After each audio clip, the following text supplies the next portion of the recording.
everyone, this is CS Priyanshi Goyal. And this is CS Divesh Goyal, a practicing company secretary from Delhi. So in this video, we will discuss about the latest provision and process of strike off of company.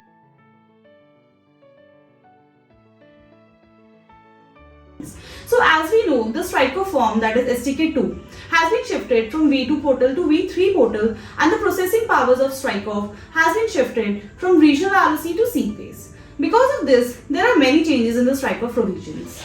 As we know, strike off can be two types, by the ROC and by the suo motu of the companies. So the provision and the process of the strike offs are mentioned under section 248 of the Companies Act 2013. So let's start the discussion on the strike off. Okay. So what are the basic conditions for strike off if a company wants to go for strike off on a suo motu basis? Okay, there are the three conditions for the strike off of a company. So if anyone is planning for the strike off of any company, three mandatory conditions they have to fulfill. Condition number 1, there should not be any business in last 2 financial year. Condition number 2, at the time of the strike off, the asset and liability of the company should be nil. And the condition number 3, no SRN of the company should be pending with the ROC at the time of the strike off. Means company का कोई भी एक ऐसा form नहीं होना चाहिए जो company ने फाइल तो कर दिया है बट ROC के पास पेंडिंग है, चाहे अप्रूवल के लिए रिसबमिशन के लिए. अगर ये 3 कंडीशन फुलफिल करते हैं then we can proceed further. Okay, so these are the basic and mandatory conditions for strike off. Yes. Okay. So what are the changes in the process of strike off due to shifting from V2 to V3 portal?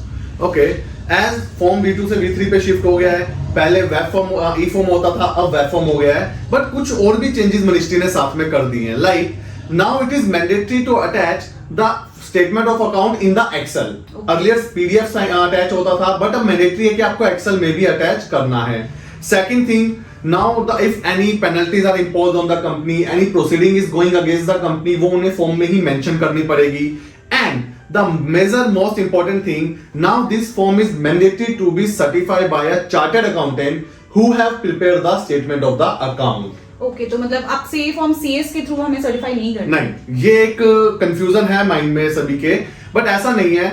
Statement actually क्या है कि जो हमने last question में discussion किया था कि chartered accountant से सर्टिफाई करवाना है. चार्टर्ड अकाउंटेंट से इसलिए सर्टिफाई करवाना है बिकॉज उनका जो स्टेटमेंट ऑफ अकाउंट अब हम एक्सेल में लगा रहे हैं, बट उसके अलावा भी हमें एक प्रोफेशनल से फॉर्म सर्टिफाई करवाना है. So whether a CA, weather a CS और वेदर अ सीएमए, उनसे तो सर्टिफाई करवाना ही है. Okay. So there is a question whether Excel statement of account need to be signed by chartered accountant and directors. Okay, see जैसा मैंने बोला पहले PDF attach होता था, डेफिनेटली पीडीएफ सभी से साइन होता था, स्टैंप होता था और अटैच होता था. But now they have made the changes in the form कि आप Excel statement of account attach करो. तो एक्सेल स्टेटमेंट ऑफ अकाउंट पे आपको कोई भी साइनिंग नहीं करनी है. But there is the advice, जब आप एक्सेल स्टेटमेंट लगा रहे हो तो मेक श्योर कि आप साथ में एक पीडीएफ साइन स्टेटमेंट भी लगा दो because ROC can ask for the same. Okay.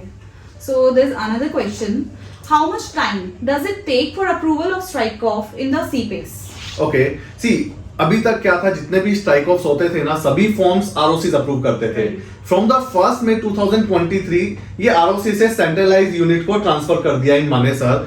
सो अभी तक वी कैन से 10-15 दिन ही हुए इसको ट्रांसफर हुए, तो आप नहीं बता सकते कितना टाइम लगेगा. बट एक जनरल अगर हम स्ट्राइक ऑफ की बात करते हैं ना, एक general strike off form filing के बाद लेता है 5 से 6 महीने. Okay.